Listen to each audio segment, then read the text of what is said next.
আসসালামু আলাইকুম সম্মানিত অডিয়েন্স, my dear loving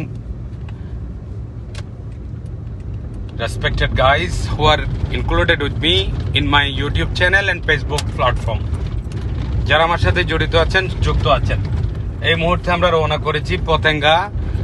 বৃষ্টি ভেজা বিকেলের রৌদ্রে আমরা হঠাৎ করে চলে আসছি আমাদের এই প্রাণভূমি, আমাদের এই চট্টগ্রামের ঐতিহ্য সেই পতেঙ্গার থেকে প্রবেশদ্বার, আমাদের যেই পতেঙ্গার টানেল, যেটা চট্টগ্রামের অন্যতম আকর্ষণ, যেটা কর্ণফুলীর বুক ছিঁড়ে একেবারে মাটির তল দেশ দিয়ে সরাসরি চাতুরী চৌমোহনীতে উঠে গিয়েছে আনোয়ারা থানা এলাকায়। সেই প্রবেশদ্বার অতিক্রম করে আমরা ফ্লাইওভারের দিকে উঠতে যাচ্ছি। পোস্ট করতে হবে সামনে।